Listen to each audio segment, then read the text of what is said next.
get started. It's 7:02, it's going to open the meeting. The first order of business on here is the approving of the minutes from last time, January 21st. Everybody should have a copy of that. Anybody like to make a motion to approve the minutes? I would, but I wasn't here. I wasn't here. Okay, I make a motion to approve the minutes. That's it. Second. All right, any further discussion?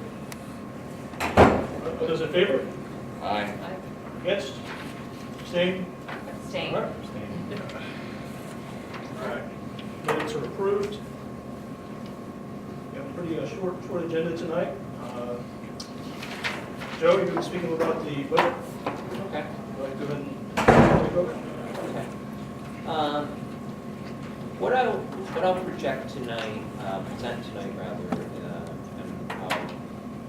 and please feel free to interrupt me at any time. Please feel free to ask me any questions at any time. I'm not going to give you the full thing that I'm doing at Monday night school committee meeting.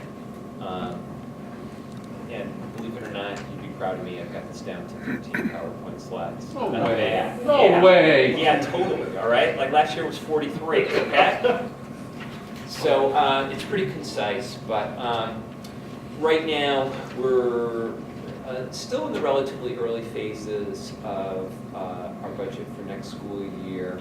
I think you'll see that it's a fairly conservative budget, but still moves the district forward, still maintains a lot of the positive momentum that we've had in the last few years. Our goals are threefold, like I said, to maintain our forward momentum as articulated in our strategic plan. Keep in mind, over the last 3 budget cycles, our goals and our strategic plan have really guided everything that we've done programmatically. As always, to maximize our efficiencies and to pursue cost savings, you'll see in keeping some of our costs down, we've got some real positive efficiencies, particularly again in the area of energy. And then also to refresh and update our long-term financial plan. I know a lot last winter and last spring in the override campaign was talking about sustainability. I think you'll find that this budget sustains us, but it's also forward-thinking beyond just FY17. Not to go through all these, but I think objectively the district has made a lot of forward progress. You can see what we've done over the last 4 budget cycles, and a lot of that wasn't with the 2 very significant overrides. Some of that was in the 3 budget cycles prior to that, but restoring reasonable class sizes, universal full-day pay, a lot of programmatic increases that we've done, particularly in the area of literacy and also STEM, or science, technology, engineering, and mathematics. We've restored world languages back in middle school, restored the library media specialist position. Significant upgrades district-wide to our technology, and specifically our one-to-one learning program in the middle and high schools. So we've done a significant amount with the support of our 2 communities. What we're looking at, and projection-wise, is 56 fewer students in the district next year. And I'm anticipating that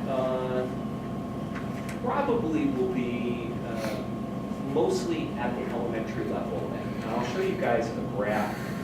We get these projection numbers from an organization in Marlboro known as NESDEC. They do our enrollment projections for us. And for elementary, the #1 factor is looking at live birth rates. So if you look through the heart of the recession in our 2 towns, people were having less kids. So we're starting to see that now in our kindergarten enrollment. As always, we use our enrollment for the 2 communities to determine percentages of the breakdown of the local assessments. So you can see this year, it's 55, 45 roughly, which I think is a switch about an additional percent towards Upton. So what we're looking at right now at this point in the process is a budget that's coming in at around 1.59% increase, $32.3 million. Maintains level services, so really keeping the same existing programs and services for our kids. A couple of smart targeted investments, again aligned with our strategic plan, but a couple things in areas where we feel are critical needs. So looking at what are our drivers and what we have right now, all 5 of our unions are looking at a cost of living increase of 1.5% for next fiscal year. Right now, I've got 4 retirees. 2 of those positions are going to be replaced, but 2 will not be with the enrollment decreases. So our net increase in salaries is about 0.8%. It's about 143,000 additional. Our biggest driver by far is we're projecting now, or at least what we have budgeted now, is about a 10% increase in health insurance costs. That translates to a little more than $380,000.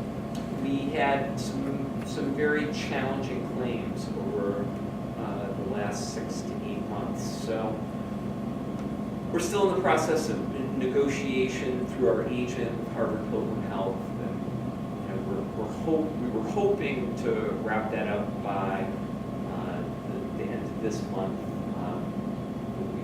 We've had a recent fly in the ointment in some of those negotiations that we're looking to resolve.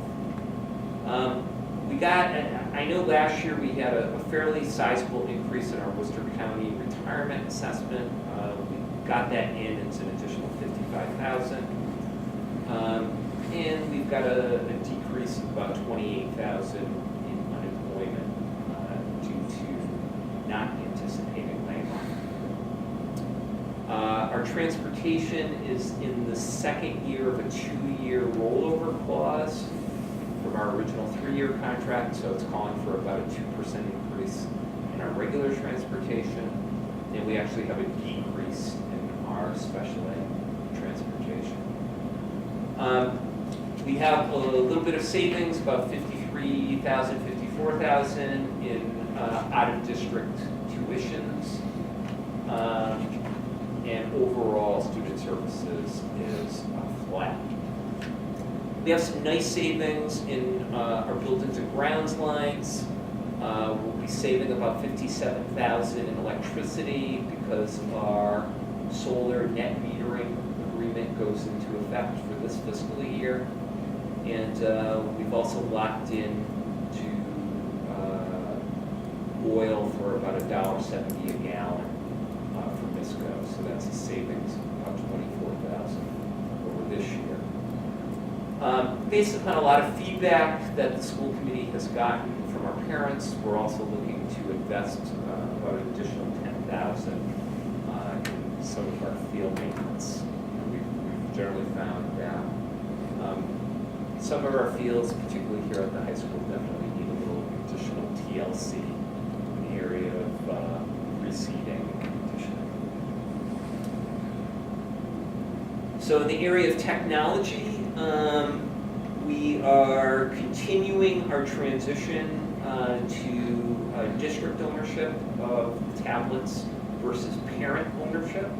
So right now we're kind of at a 65-35 split as far as the district owning 65% of the tablets and parents or families owning about 35% that are out there.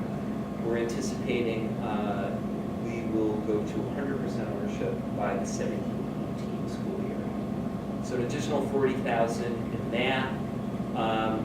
Continuation of, I believe, Jay, this will be the third year, the 3-year lease for the smart boards for the middle school and our elementary school. It's year 3 for the elementary, year Year 2 for the two middle for school, the but middle the middle school one was only 4 years, so that they both all in at the same time. Okay.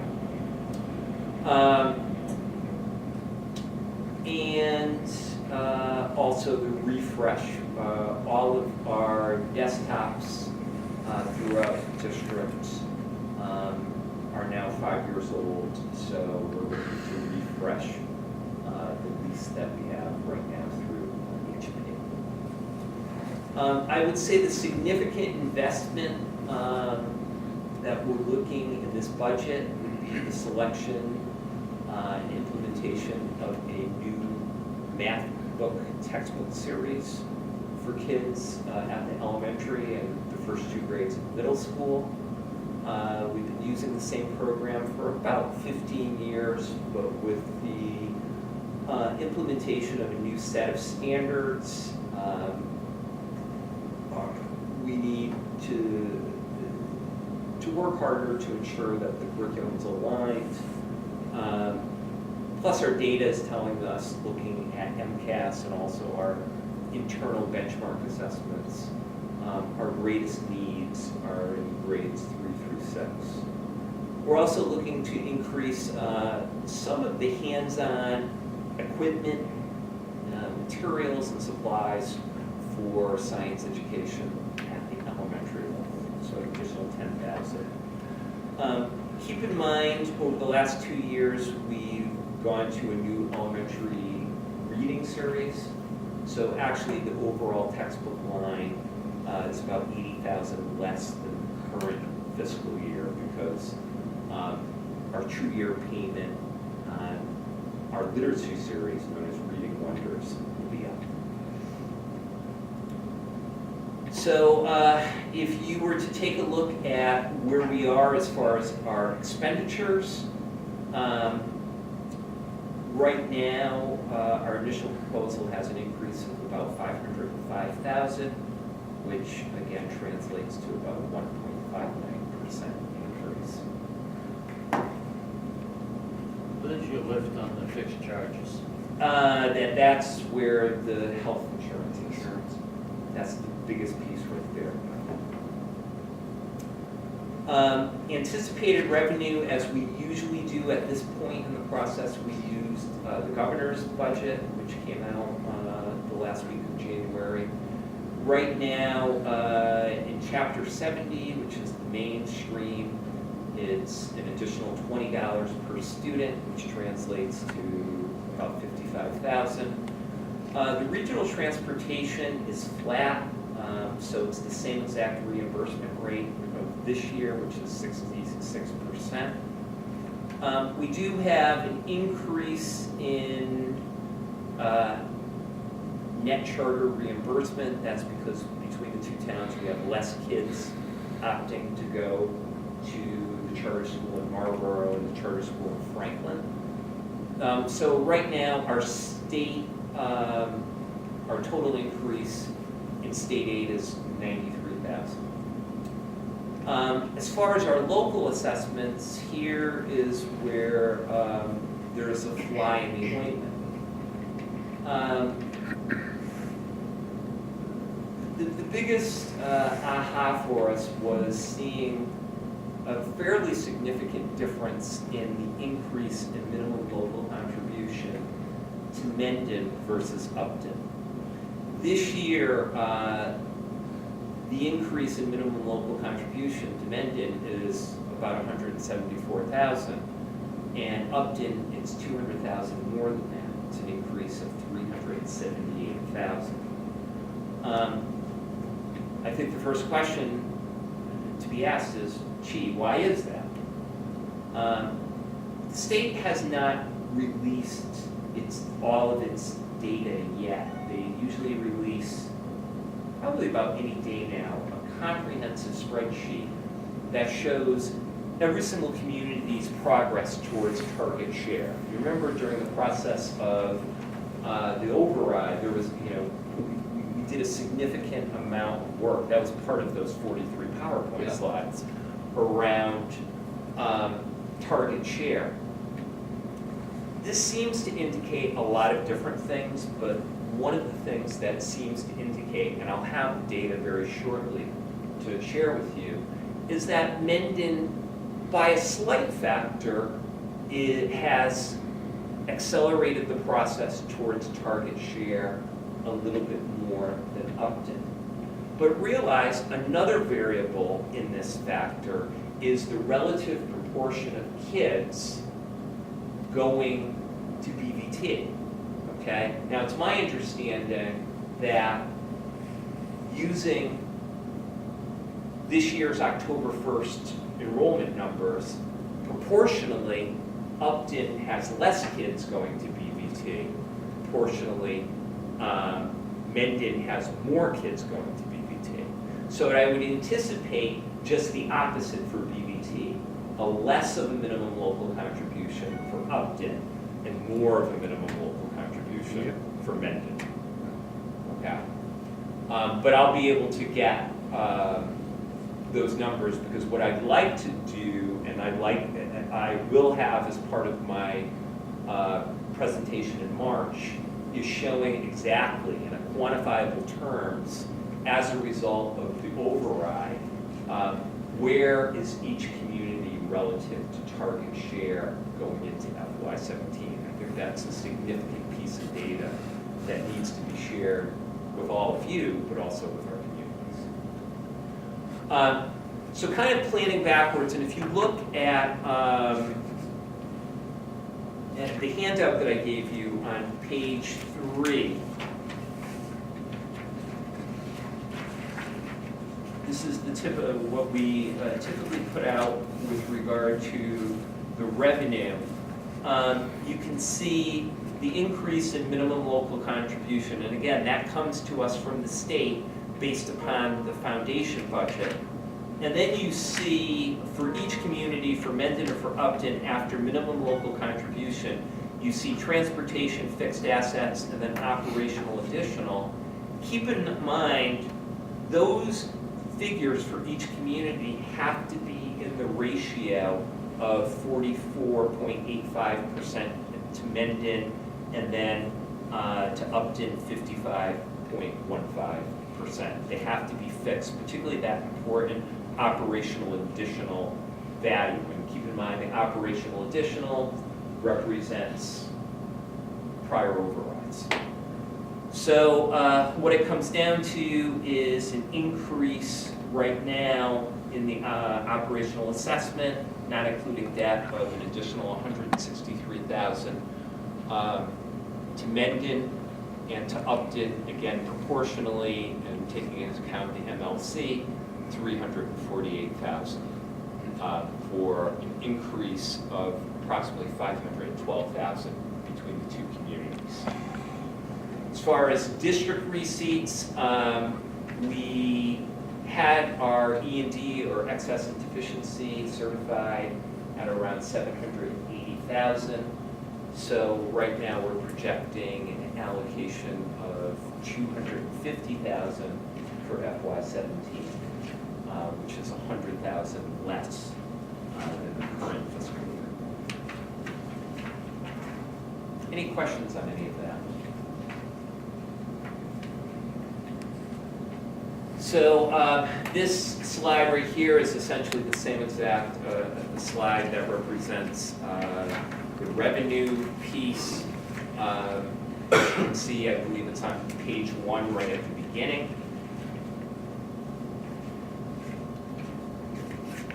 And again, these two slides are exactly what's on page 3 of your handout as far as the breakdown of the various lines of revenue.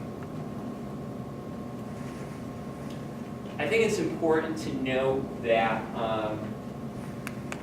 we still have a decent amount of variability in this, and one of our biggest, because it's our largest driver, is our health insurance, and looking to finalize what we lock in at. a variability of, say we were able to lock in at 7%. Jay, what does that represent as far as? 7 instead of 10. Yeah. I'll tell you 1 second.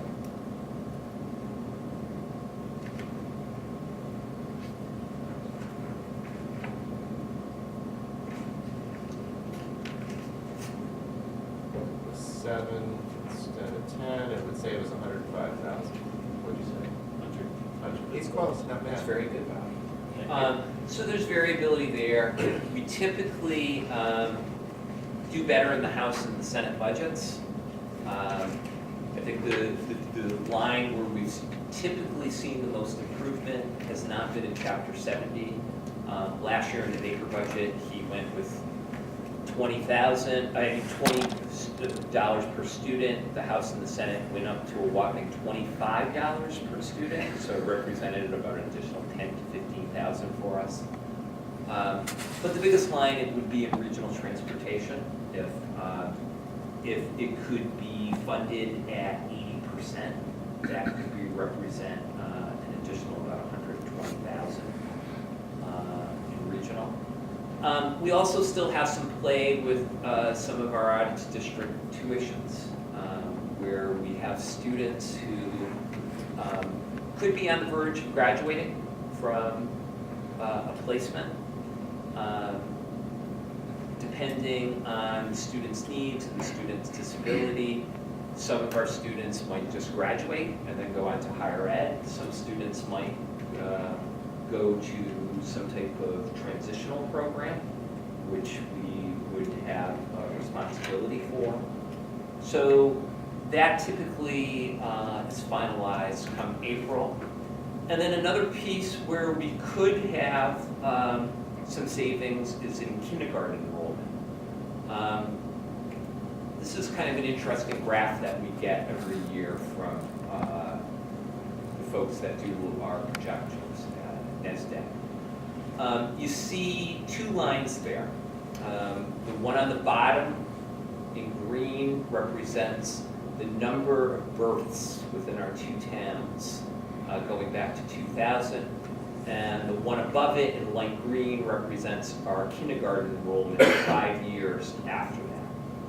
So as you can see, two sets along your x-axis, 2 years, and there's a 5-year span.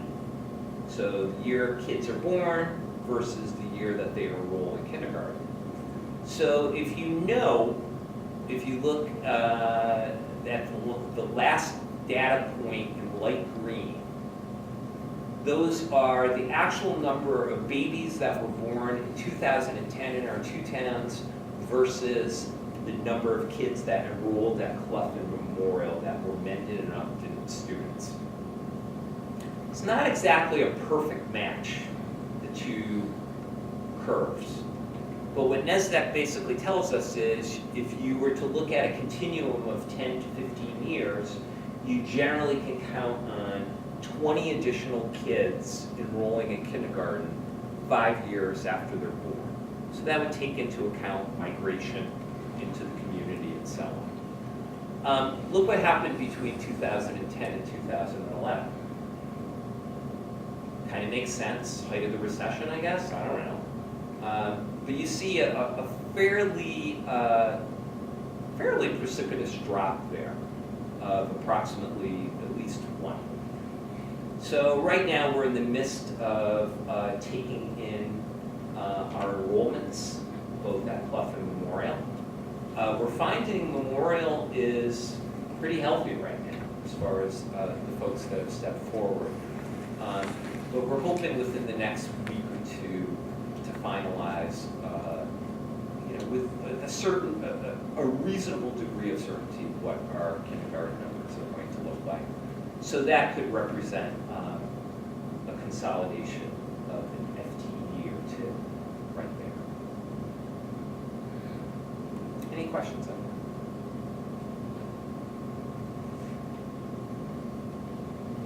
So in concluding, really it comes down to, again, our strategic plan and our vision. And really the hallmark is, 3 words: excellence, innovation, actually I should say 4 words, and continuous improvement. You know, we strongly believe that this, where we are right now, this is a fairly conservative budget, but it maintains the forward momentum that the district has seen over the last few years, and will continue the process of our kids achieving at very, very high levels. So, I put some of our key dates. I don't know if we'll be able to finalize things with our health insurance by the start of a couple weeks. Because like I said, we've had a couple fly in the ointments. We've had a couple very significant claims, and as a result, some real challenges as far as looking at some of our risk ratios. But we hope for something favorable there. And at this point, we also hope some improvement on the revenue side once the House and the Senate budgets are released and finalized.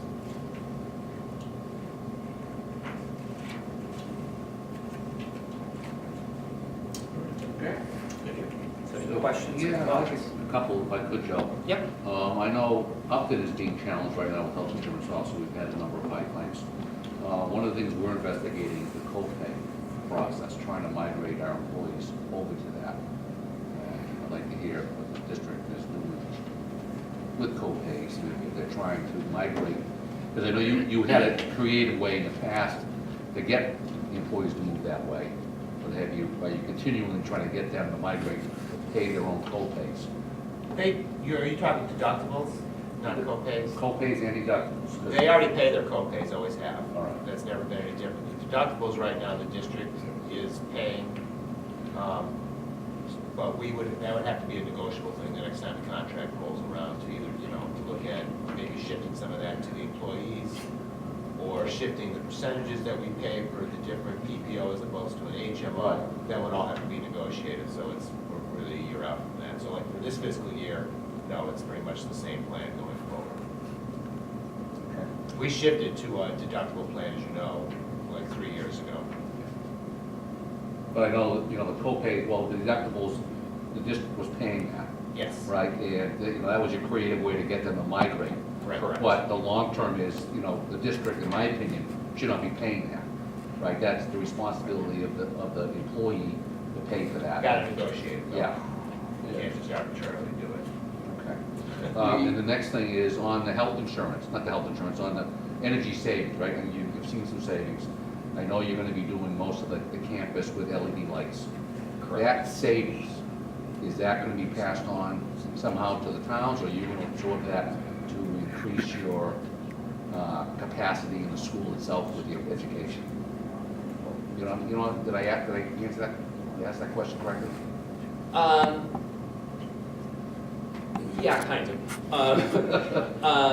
Yeah, I mean, I think I put up the number of what we're looking at with regard to this year, just for planning for FY17. I think we're looking at, what was the number I quoted, something like 25,000, just in electricity savings alone.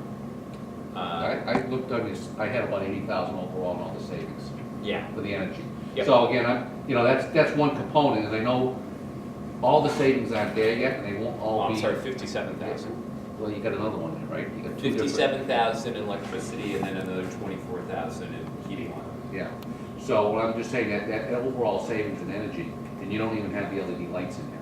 Correct. So, at least I'm anticipating you're gonna have a lot more savings. No, actually, that's counting what we're doing. The LED lights, we got to pay for them first, so we got 5 years worth. So that's including after, That's including the solar stuff. The Right. LED, our cost for our electric bill is gonna stay pretty much the same, even though we're gonna have more energy efficient fixtures, because we have to finance the cost of the fixtures. It's not a freebie.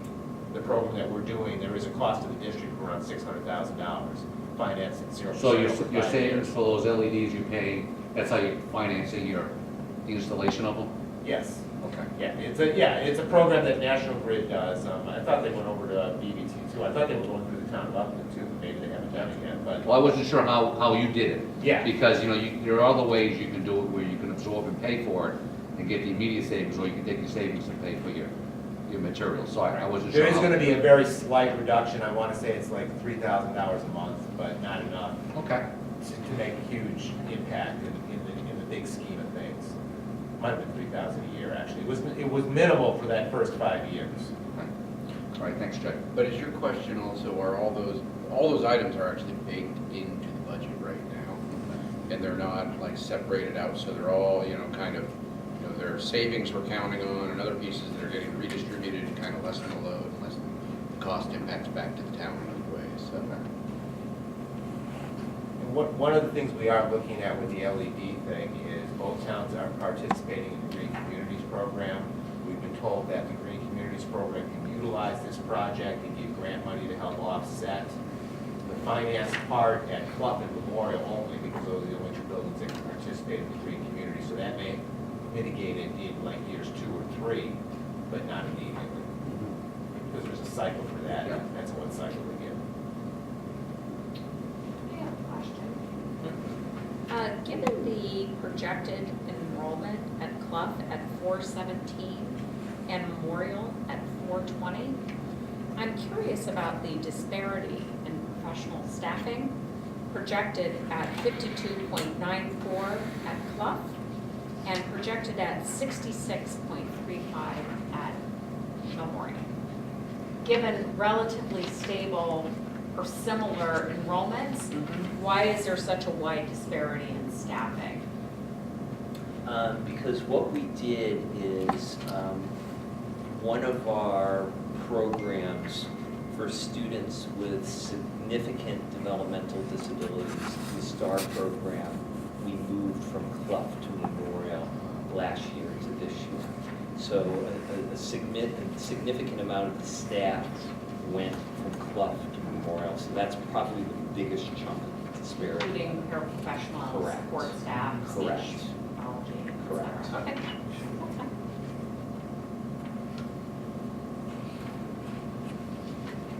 Anyone else?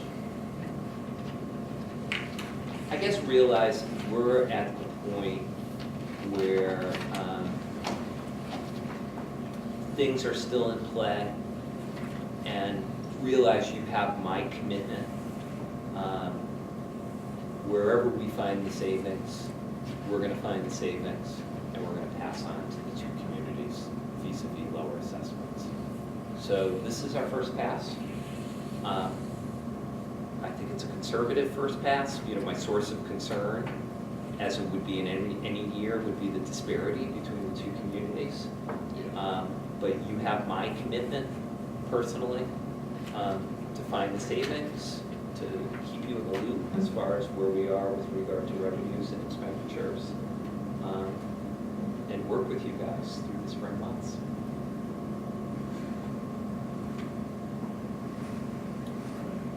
Making progress. Absolutely. Because speaking on behalf of Upton, we're getting a lot of feedback from citizens relative to their tax increase of last year, and it was impactful. And we're constantly hearing that message, so we're striving to go as zero-based as we can. And I'm sure you're gonna hear the same message, so we're all in unison, that's great. Yeah, I've gotten that feedback as well. Anyone else? Any public comments? Anybody from the public? Oh, we actually had a second agenda item. Oh, Yeah. I think it was And I called. actually have it up on my computer. And great minds do think alike, Ken. Because we were commencing a project very, very similar, but I love, So if I can jump in, Joe, a little bit. Absolutely. We got, the town of Upton got approached by this organization to help illustrate how our budget is funded, what our debt is, and compare us to like communities. We kind of do this on our own. I'm sure the Mendon FinCom does it on their own too. But the graphics are very easy to discern in here, and I think there's a tab that goes, tells you how to compare, it shows you the communities, it shows you how you fund things relative to those other communities, like sister communities. Pretty simple, but it's also very impactful, I think. So are you in the process of now populating all of this, or? We have a special town meeting coming up. Okay. The cost is, I think, roughly $5,000 a year to get membership to this. Because we're so far into the year, our cost is gonna be $1,000 Okay. for this year, for the balance of this year. So our goal is, once at a town meeting, it's approved, we're gonna populate it, and then we'll be able to show back history, and show comparison of how our debt service is, how our tax base is, to similar communities.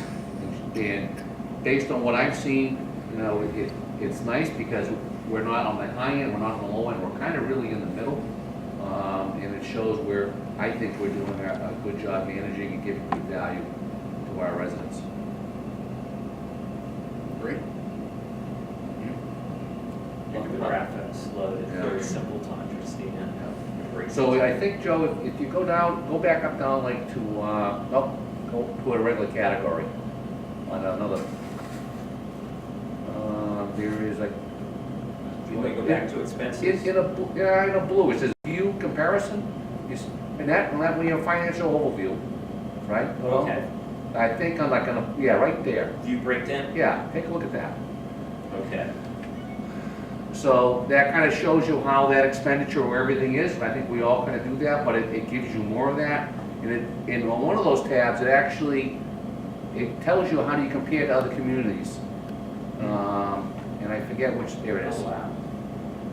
So, you can clearly see, and it helps everybody understand really where you stand with sister communities. Wow. Are the communities actually in the area, or are the communities like? I can't read from here, my eyes aren't good enough, but it tells you how it's picked. Yep.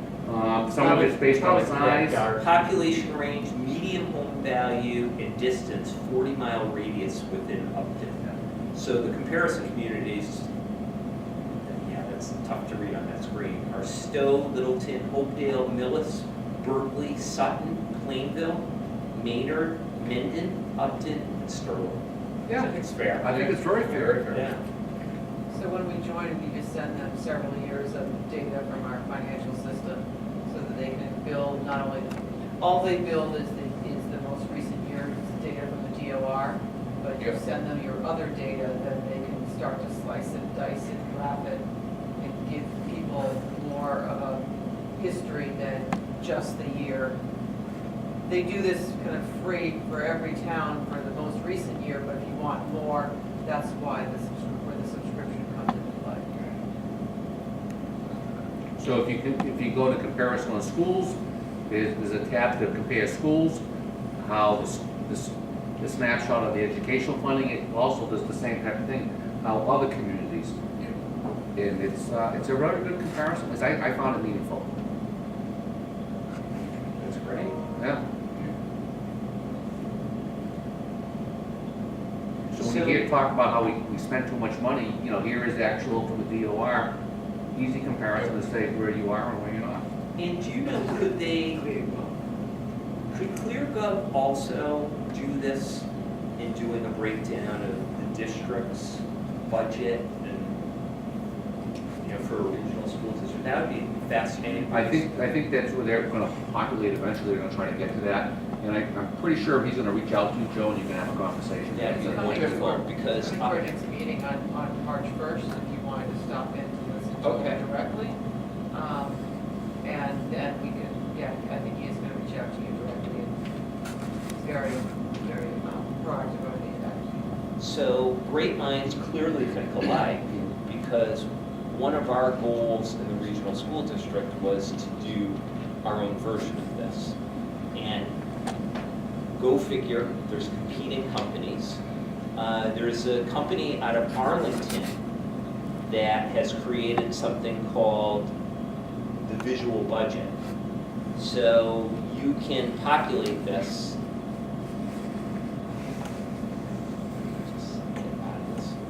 basically show, okay, based upon your tax dollar, how much of it goes to the schools? How much of it would go to all the various expenses within the town? So we actually started to populate, and believe it or not, this is open source software, one for the regional school district, and breaking down, okay, how much is going to what our 8 major cost centers are. You know, based on, and it's a nice visual representation. I have to be honest, seeing ClearGovs, I think ClearGovs blows it away. It's just a lot simpler. But this also, you know, is another visual representation that, again, I think for the sake of transparency, is a great tool Yeah. for our community members.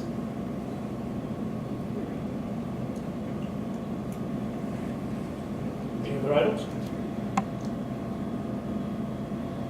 All right. Who is invited from the public? Joe? I think that's that. You're good? Yeah. All right. Go ahead and have a motion to adjourn at 7:44. So motion. Second. All those in favor? Aye. Against? Abstained? All right.